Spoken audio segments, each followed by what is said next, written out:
Okay. All right. So we're jumping off into True Love Waves. Elizabeth and I are going to kick it off. Again, as I mentioned, this is my wife, Elizabeth. That was one of the things I wanted, is someone that could sing. Actually, I wanted someone like Carrie Joe who could sing. So I was my time. So I pretty much have it, but better. Because she was a Dallas fan, so it never would. So True Love Waits. We're excited for this. This was something that I had a little bit going through the young stage of my life. I feel like we're still young, so we're not too far off from where you guys are at. But I'm excited because it was something that helped and influenced how I viewed, how I did things, how hopefully I've bettered myself to be a good spouse for you and a good husband, friend, parent. We've got 2 kids, so we're walking through what parenting looks like. Yeah, 3 if you count Robert. But I want to encourage you.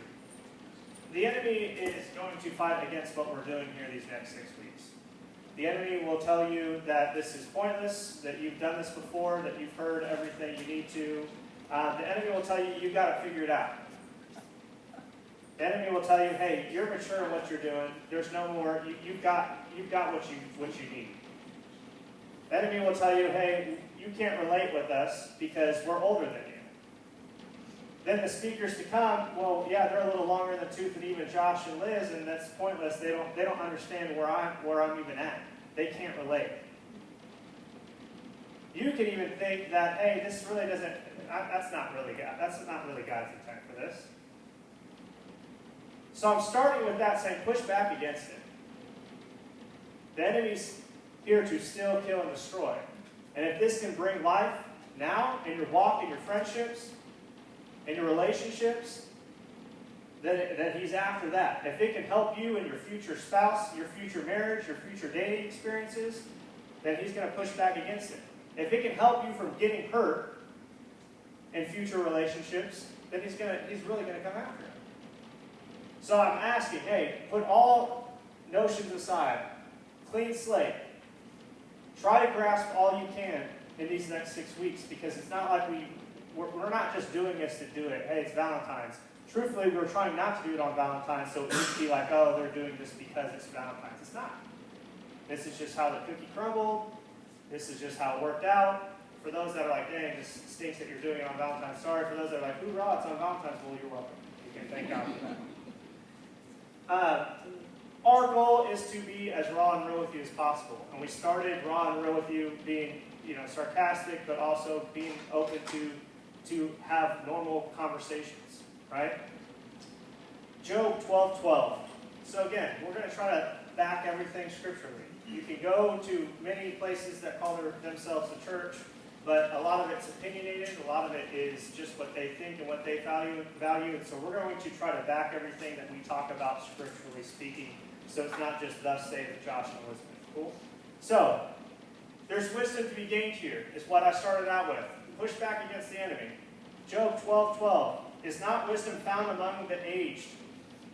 I'm among the aged. Does not long life bring understanding? Titus 2:4-9. Older women are to teach the young women to love their husbands and their children. They are to teach them to think before they act, to be pure, to be workers at home, to be kind, and to obey their husbands. In this way, the word of God is honored. Also teach young men to be wise. In all things, show them how to live by your life and by your teaching. So you should be wise in what you say. Then the one who is against you will be ashamed and will not be able to say anything bad about you. One more verse. Proverbs 4:6-7. Do not forsake wisdom, and she will protect you. Love her, and she will watch over you. The beginning of wisdom is this: get wisdom, though it costs all you have, get understanding. Everyone's poo-poo stinks. I say it all the time. Nobody's arrived. So come trying to be a sponge and gather all you can. Cool? So True Love Waits. We're starting with love, sex, dating, and relationships. Like, dang, that's a lot of topics. You have something? Go ahead. Just that we have people that are coming in y'all are familiar with Pat and Kara. Darren and Lavina have offered their time, and they're planning to be here for a lot of these sessions, which is incredible. That's who I'm giving up an entire evening for you guys. They have a wealth of wisdom.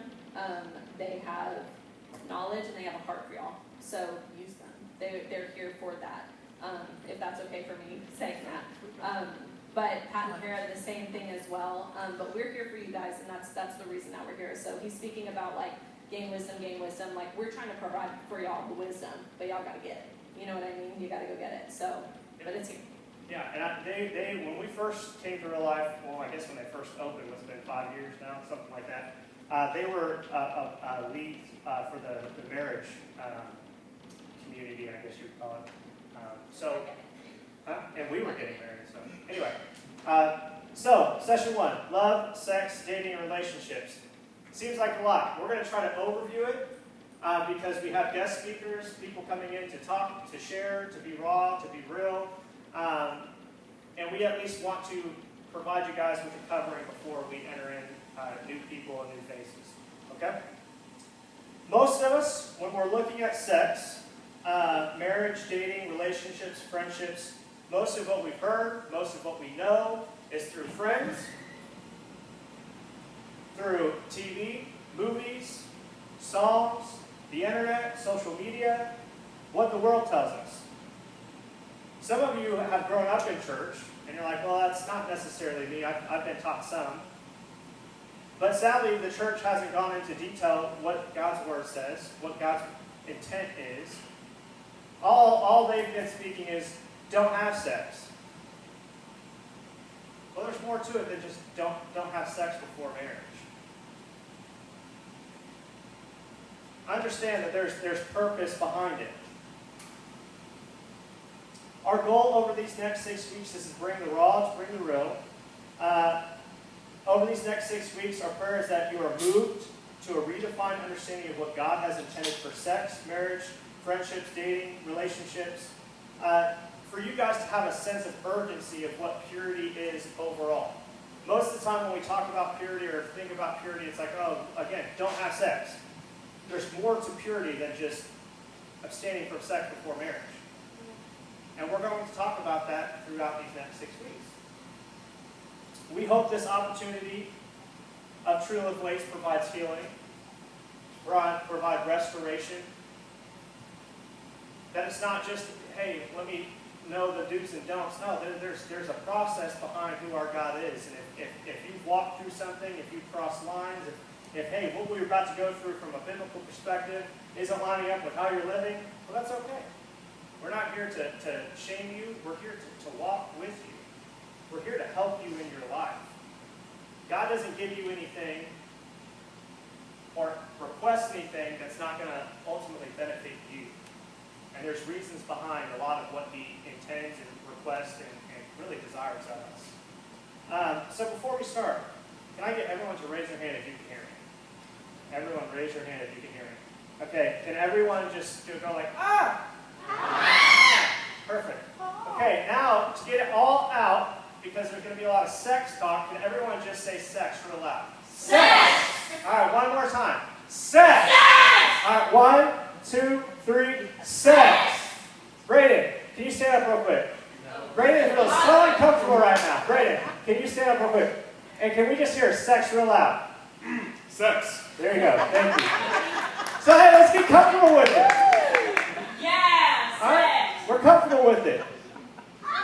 Why am I trying to make it normalized? Well, the world has already made it normalized in their own way. But God created sex. So point 1, God created sex. But it's like this evil thing, like, hey, let's not talk about sex. God created it. It was His first commandment.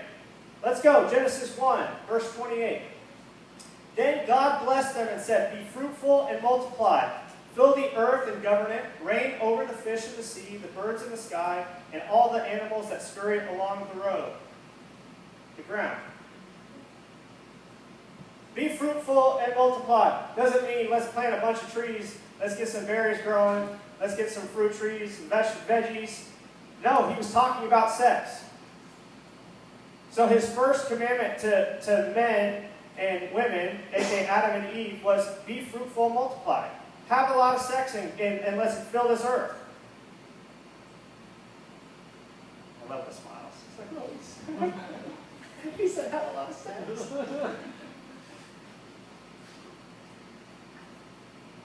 But there's boundaries behind it. We'll get to in a second. Sorry, I'm making her uncomfortable now. We got 2 kids within like 2 years, so what are you going to do? We understood this. Oh, man. So sex was God's idea. And he blessed it. And like what we've talked about these past 3 weeks in Counterculture, this series, was the enemy twists what God has created to be good, to be fruitful, to be life-giving. He's twisted it and he's watered it down. Not only has he twisted it, what was supposed to be life-giving, now it's becoming scars for many people. Situations that people are having to walk through. Experiences that many don't even want to get into a relationship because of the scars.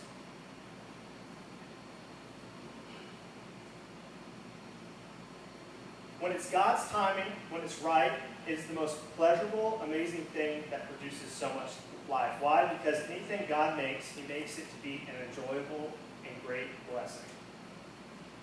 God's a good God. He doesn't create something to be a negative for you.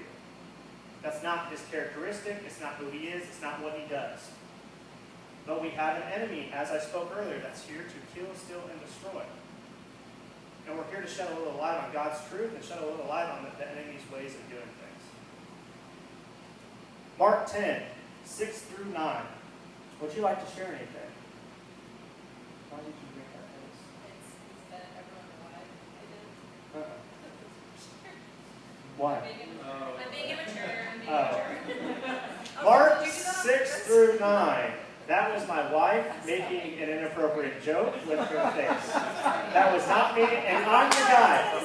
So guys, when I said, hey, I want someone that's sarcastic and funny and we can have a good time, that's the mind that I work with. Mark 10, 6 through 9. We're going to leave it there and not go back to it.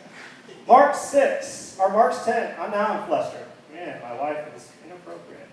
Mark 10, 6 through 9. But God made them male and female from the beginning of creation. This explains why man leaves his father and mother and is joined to his wife.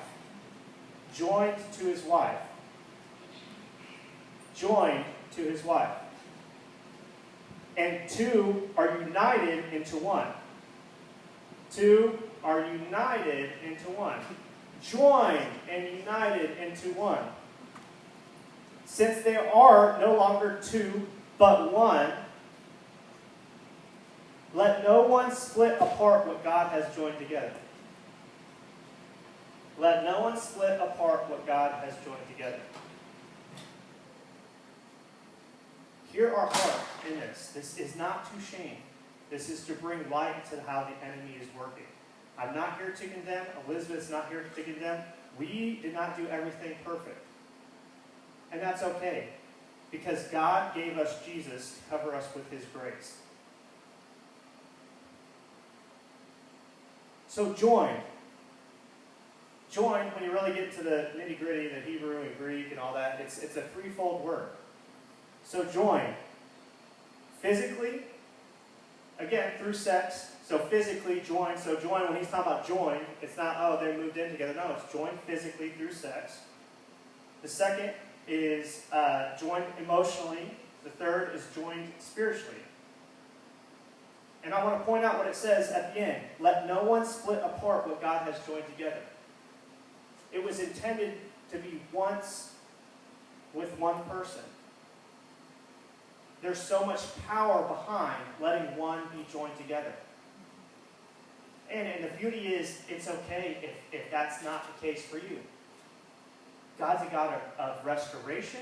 God's a God of healing. And God's a God that makes the old new.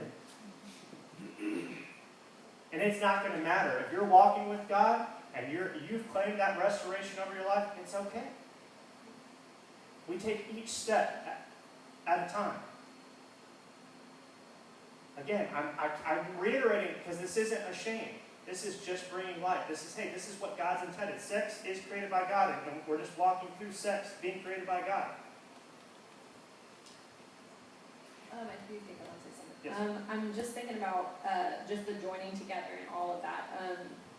I'm just thinking about, so Josh and I, we had a strong conviction to not have sex till we were married, and we were successful in that. Not perfect, but successful in that.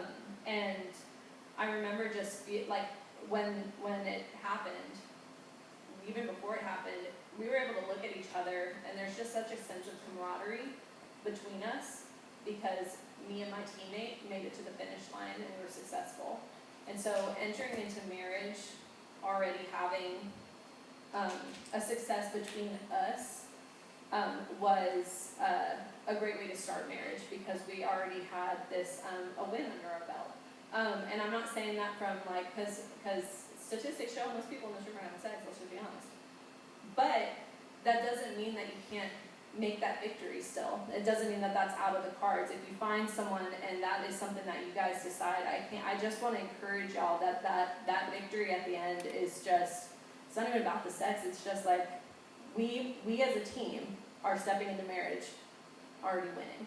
And that's And God honors it. So don't this is a new day. No matter what's happened in the past, no matter where you're at right now, man, you could be even contemplating, who cares? I'm going to do what I'm going to do. I enjoy sex. Well, okay, there's consequences. But there's blessings as well, doing it God's way. And so she's talking about, man, there's something about it. Guys, I was not the perfect person growing up. I have my faults. And there's faults that I had to share with her.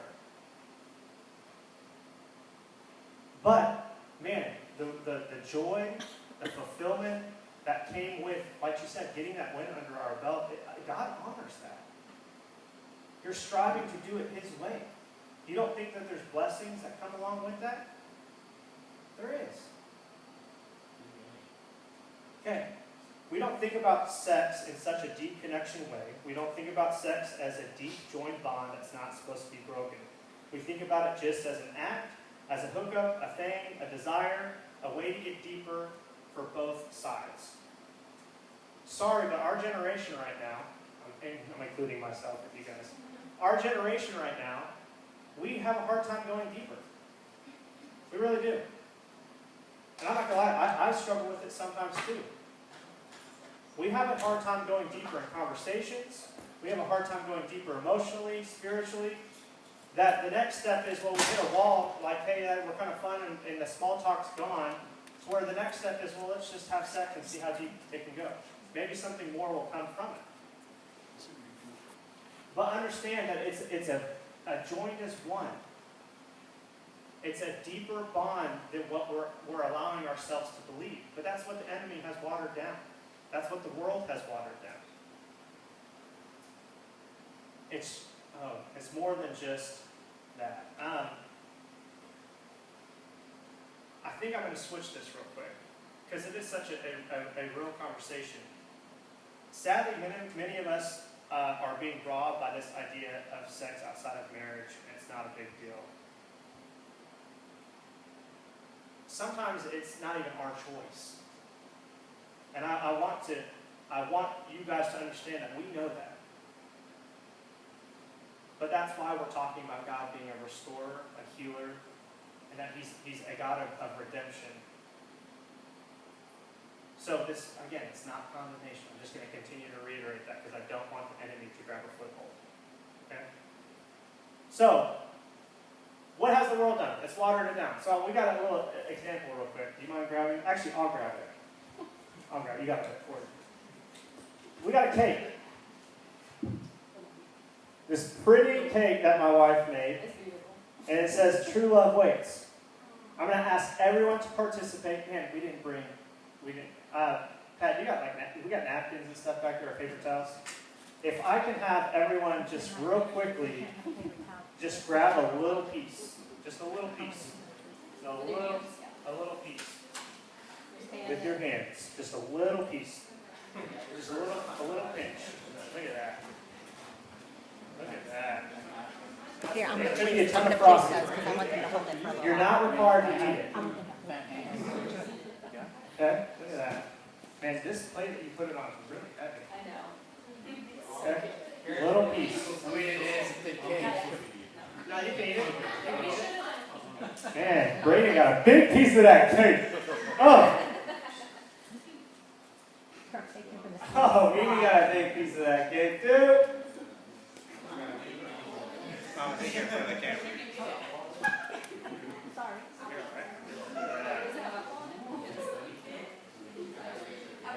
The only good cake is funfetti cake.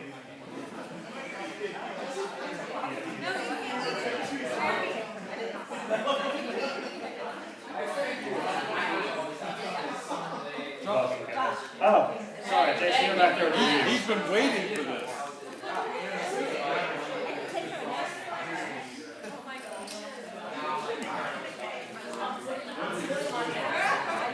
You don't have to eat it. I flip it for this.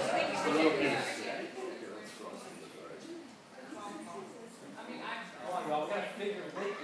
And then, can you make me some more?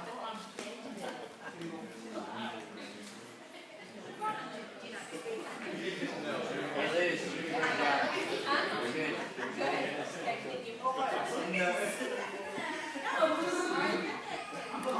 I can turn it any way.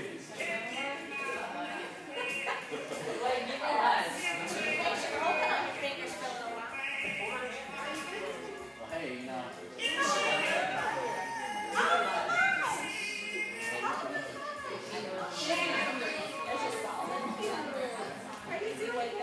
She's got nail polish. She's gonna get her stuff sorted.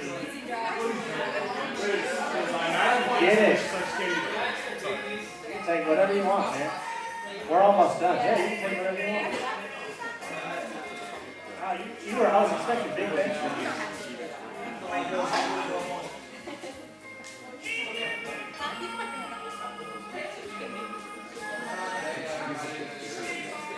I'm not gonna lie, my arm is starting to hurt.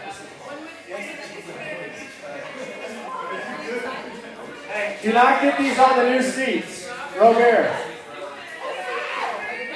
Oh, all right. Everyone good? Everyone good? You got a piece?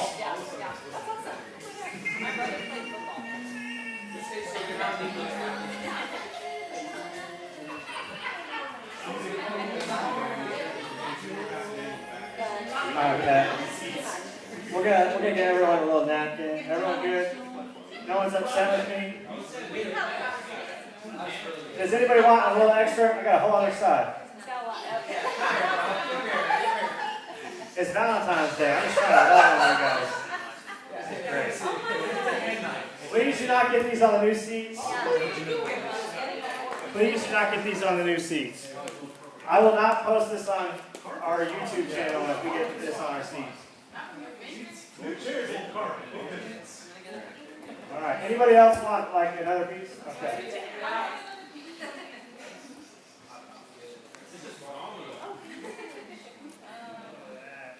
Get you some. Are we good now?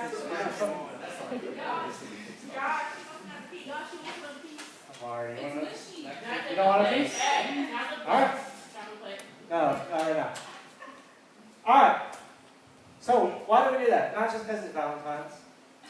Because it's gross. You guys, everyone just put their hands in it. But men, thank you. This is your analogy. You were that pretty cake that Elizabeth made. And what happens is you are joined as one with somebody. And that's how God intended it. And it intended for it not to be broken, right? So it was supposed to be sweet, beautiful, it was supposed to be funfetti, the blast. But what happens is little by little, and I didn't bring the statistic, but I think it was like 50% of by the time you're 16 or high schoolers or something like that, that you're sexually active.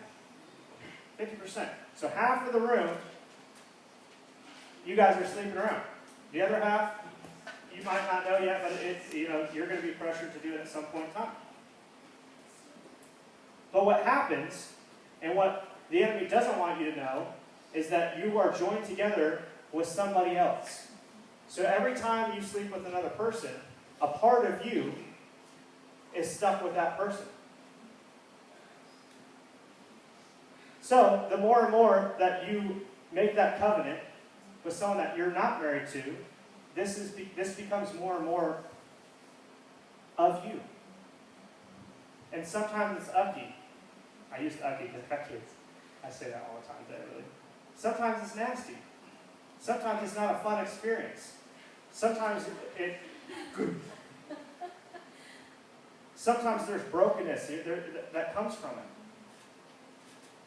Sometimes you take a part of them, right? So you join to what they're connected to. Spiritually speaking, it's threefold, right? You're stressing out about this. Okay. So when we talk about the threefold, we talk about physically, spiritually, and emotionally. Well, just like people are getting a piece of you, you're getting a piece of the other person too. But it was supposed to be a one and done thing in a covenant. So my question is, who are you married to that you're not supposed to be married to? Who are you married to that you don't want to be married to? What baggage are you having to walk through now? What hurts are you having to walk through now that God intended to be with one? And again, this isn't a combination thing. I get this is a hard conversation. That's why we took this one. But I repeat, God's a God that restores, redeems, heals, brings wholeness to where that cake, if I could rewind it, takes back to normal. But there's a process that has to happen through the healing. So why is God sharing it's supposed to be one? Well, because he doesn't want you to go through the up of it all. Go ahead, you were. I think that what the enemy has done, he has set the stage for this generation that sex is casual. So you're walking into adulthood believing that, because that's kind of what's being said, it's what's being pushed. But, you know, and this is not like a raise your hand or anything, but if you have had sex, is it casual? Is there anything casual about sex? You know what I mean? Like there is a soul tie that happens, and you can't. It's just God's design, and so I think that you almost try to convince yourself like it is casual. Like I'm just going to do that, but you know, we'll just sleep together and then we'll move on. But there's nothing. I don't think that anyone could honestly say if they search their heart of hearts that you can just sleep with someone and then boom, it's over and walk out. There's a tie that happens there just by human nature. And the lie is that it's casual. This is what it is now. That's how sex is designed, and it's not. And so, just to encourage y'all that is the stage that has been set for y'all, and that's not y'all's fault, but it is y'all's problem. That's something that we heard at Passion, and so you're walking into that, and you just gotta see what God says about it. If you value God's word, look at what He says about it. It's not casual. No, yeah. Good. Yeah. Just it's a perversion of. I mean, the more that you do that, you lose the reality of what marriage was intended to be. Right. Because you know everybody that's involved in casual sex, or it's almost like well, I'm not sinning against him, I'm not hurting anybody, but you lose your ability to even know what it was ever intended to be, which is when the cake is not because you're an evil, ugly person. Right. It's your view on what it's supposed to be, and it's very hard to get that back. Because you walk around saying, well, that's not what I thought it was supposed to be, and it's not. So then you try to, well, maybe it's the person. You keep looking for the answer, but you'll never find it, because the enemy is all about taking the gifts of God and perverting them. That's his main goal. So realize that you can't engage in that and come out, you know, we're talking about obviously a lot of other consequences, but the main is that he wants you to have an abundant, full life the way that he wrote it, he designed it, and the enemy is doing everything he can to rob that from you guys. And it's not that God's, wants to rain on your parade because he's anti-sex. We're saying he's not. But understand that as you engage in that, the version of what that is supposed to be in your life, even if you got married later because you found somebody that's special, you may really struggle understanding how I can't break free of all the things that it's never amounted to what it's supposed to be. God's a God of restoration. God can take all of the things that we do, because that's why we're new creations. right? And what we're doing here tonight is trying to avoid that. That's not a step you have to go through. But the damage that you do by that is, it comes whether you think it's not, because it just changes your outlook on what it's supposed to be. And I think that what Joshua is are going over this and obviously giving you the example is that the cake, I just didn't want you to feel like it's not the ugliness of you, it's the ugliness of what your perspective of what it ultimately was. It was supposed to be a beautiful cake, and it doesn't make you ugly because you partook in it. It changes your perception of that, and it's very hard to get back. It takes people in therapy, marriage, and it's just, you can do that, you can go that road, or just understand that God's ways are to keep you from that because He loves you. Yeah, to keep you, again, and to have the enjoyment of what sex is supposed to be as one. Sorry. It's a topic that I've got to be very careful of who speaks and what they say. Well, we will have breakouts, though. We will have breakouts. The reality is that the covenant, so when God created this, understand that this was a covenant, right? This was a one-to-one, joined together. So back in the day, it wasn't like Bridezilla, where they were getting all frou-frou and having a good time and doing the wedding dresses and the dance parties. In God's viewpoint, marriage was not marriage until it was complete in a covenant bed or the marriage bed. So they could go through all the ceremonies, they could have a good time, do the dresses, the hoopla of what marriage is these days, but in His eyes it wasn't sealed and made a covenant until sex between the two was had.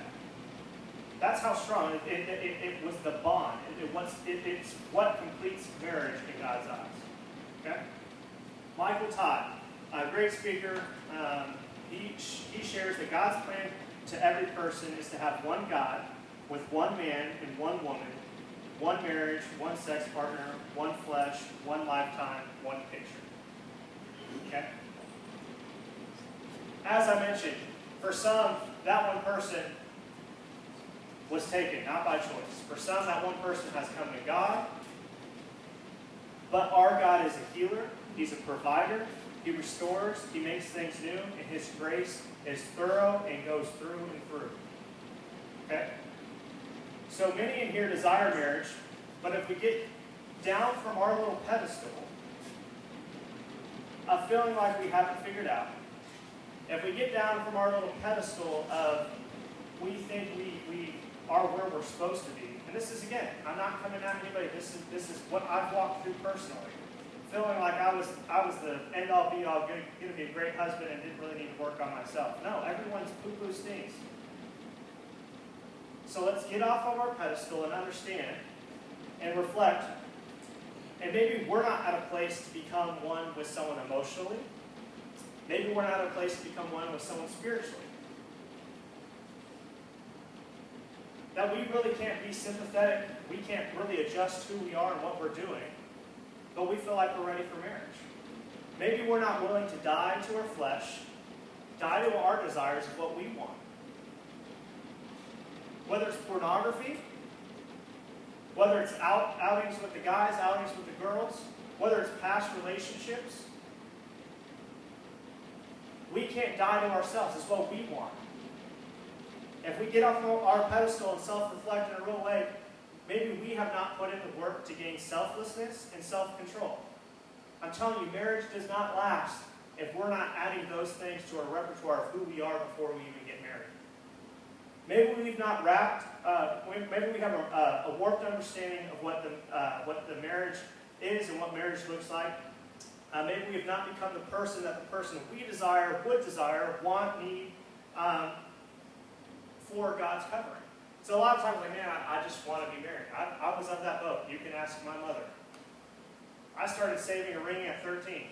I collected change on the ground because I wanted to be married, and by the time I had enough change, I was able to buy a ring. That was my mindset. I'm going to get married. I want to have kids. I want to have what my parents have. I wanted it.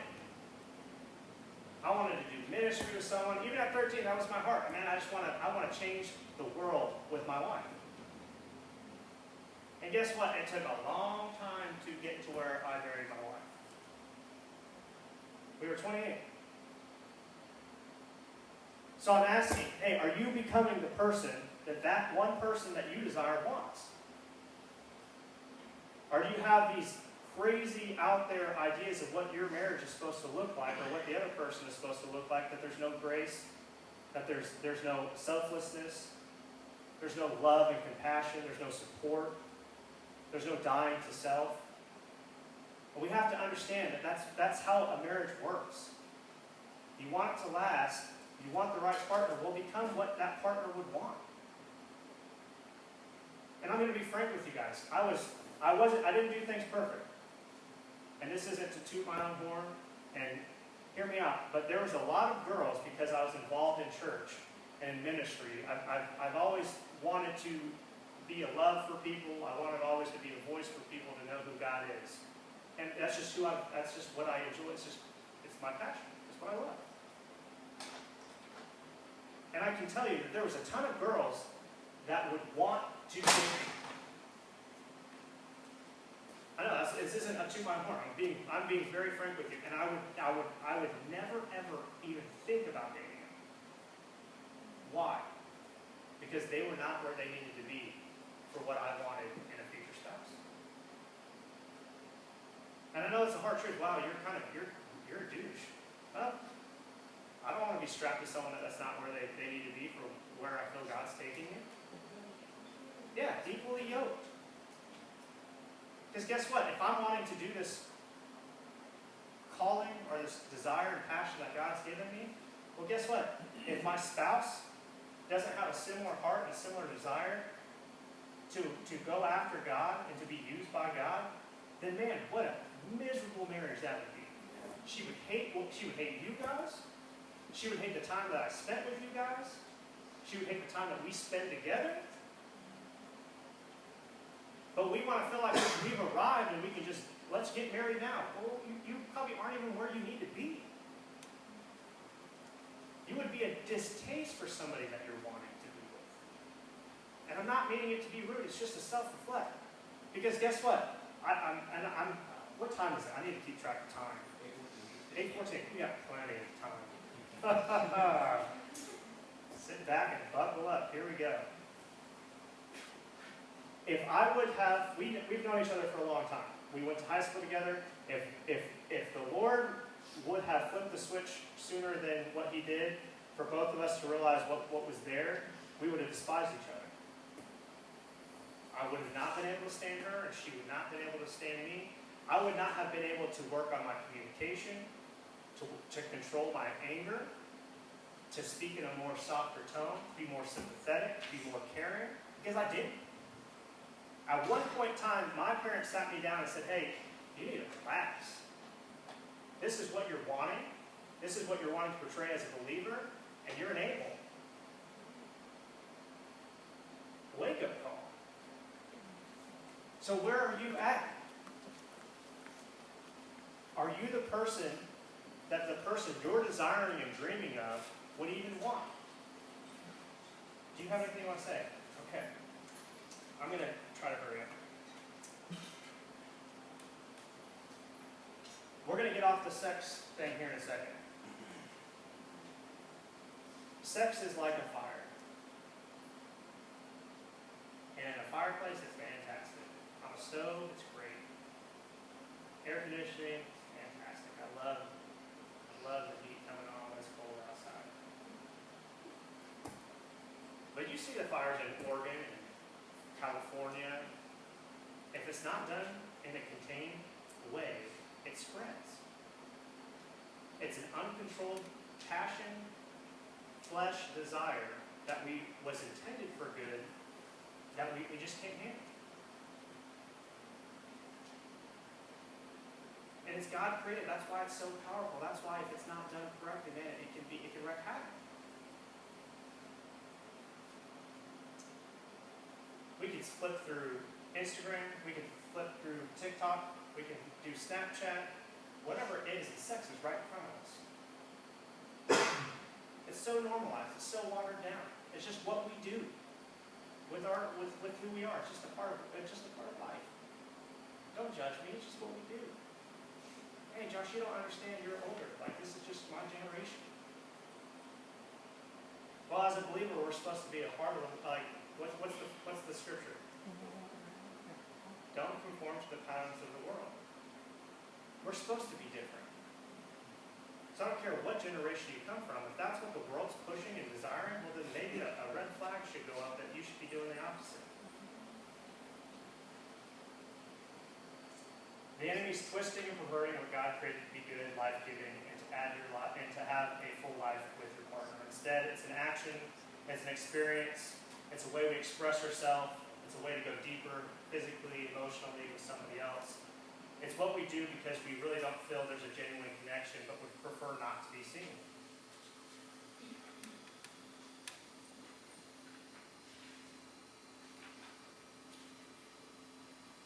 So we're talking about sex. And like, well, where's the scripture behind not having sex? Well, part number 2, sexual sin and idol worship. 1 Corinthians 6, 9 through 12. Do you want to read it? Don't you realize that those who do wrong will not inherit the kingdom of God? Don't fool yourselves. Those who indulge in sexual sin, or who worship idols, or commit adultery, or male prostitutes, or practice homosexuality, or are thieves, or greedy people, or drunkards, or are abusive, or cheat people. Somebody wanted me to read it. It's a mouthful. None of these will inherit the kingdom of God. Some of you were once like that, but you were cleansed, and you were made holy, and you were made right with God by calling on the name of the Lord Jesus Christ by the Spirit of our God. You say, I am allowed to do anything, but not everything is good for you. And even though I am allowed to do anything, I must not become a slave to anything. So sexual sin. I don't know, did he underline it? Can you go back to the start? The first part of it? Yeah, he did. So I've got those who indulge in sexual sin and who worship idols. So we're going to hit on those two real quick. Sexual sin. That is even something that you guys are probably hating in this moment. What do you mean by sexual sin? Well, I know pornography. Well, it's not with somebody else. Well, is it pure? No. Are you lusting? Yeah. Is it warping your view of what sex and marriage is supposed to be? Yeah. Well, masturbation. Well, do we even need to go there? Sexual immorality covers it all. Because it was supposed to be one. So I'm starting with the join together because that kind of is self-explanatory. Anything that's outside of what was supposed to be with one is sexual immorality. Many of us are sitting in here questioning what we've even been sharing. Many of you feel like that's not me, that's not fair, this is a high and mighty, judgmental lesson. And I'm asking you, push aside what the enemy's telling you right now. As Pat shared, we're sharing this because there's fulfillment and joy and passion and excitement that comes along with doing it the way God's designed it to be done. By the grace that's been given to us through Christ Jesus, we have overcome and we have been renewed and we have been made right in Christ. But that doesn't mean it doesn't come with its heartaches. It doesn't come with its issues. It doesn't come with its struggles. Right? This isn't a get out of jail free comment. Well, grace covers it all. Because now you know the truth. And now it's a choice to go against what God's designed. Michael Todd, again, puts, when you allow sexual impurity in your life, it never comes alone. It invites everything else with it. Lying, deception, doubt, selfishness, pride, loneliness, depression, and grief, etc. The list can go on. I'm hitting on pornography for a brief moment because that's something that I've had to deal with and have had to walk through at a very, very young age. So much so that I knew it was wrong and went to actually my parents, which is even more embarrassing.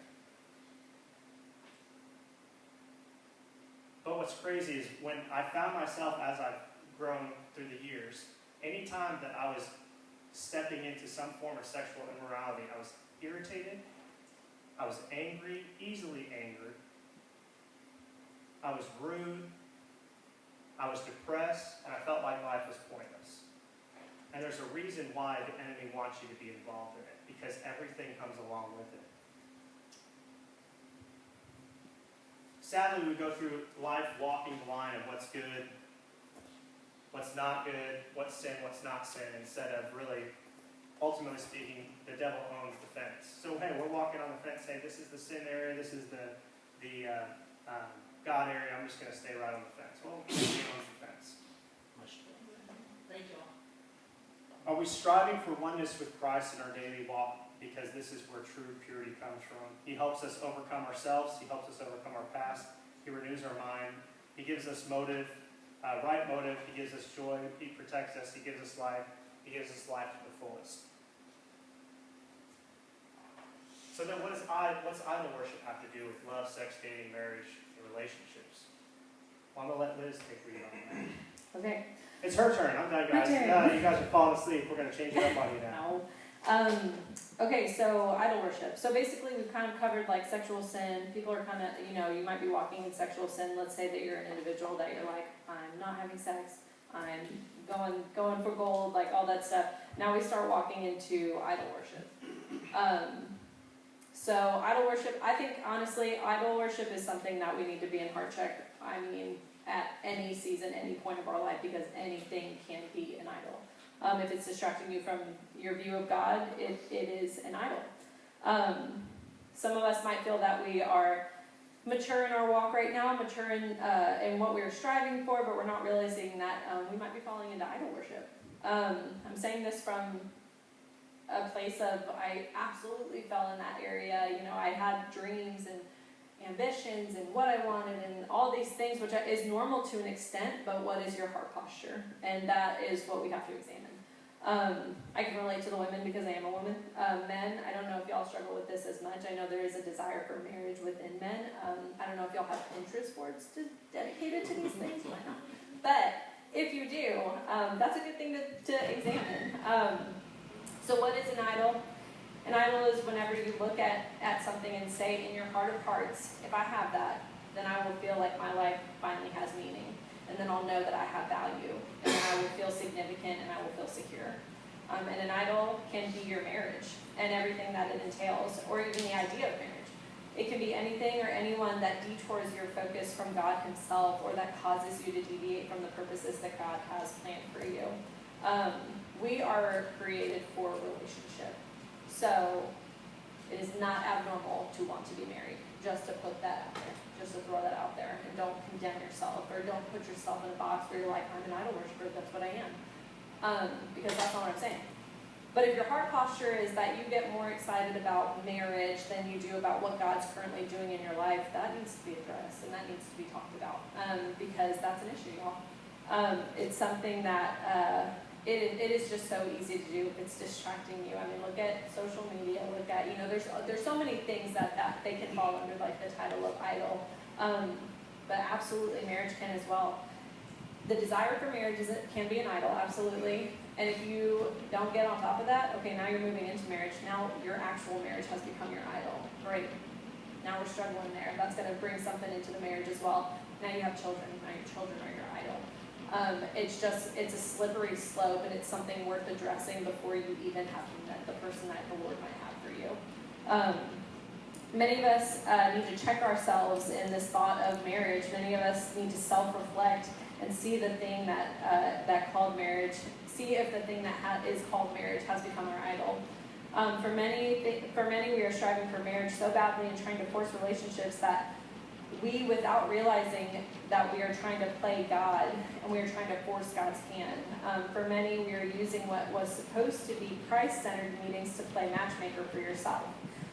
Instead of meeting together to draw closer to God, we are meeting together to draw closer to someone else. And for many, we have fallen victim to the idol of marriage. I think it's more common than we realize, and I think it's worth saying that and walking in freedom of that we're created for relationship. It's normal, but you've got to check yourself and see if you're missing out on things that God could be doing in your life, because that's the goal.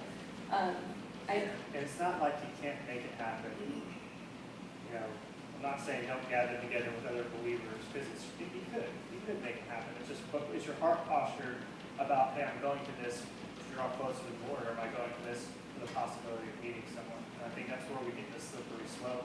And it's something that I've seen for years. It's just where we're at with our age.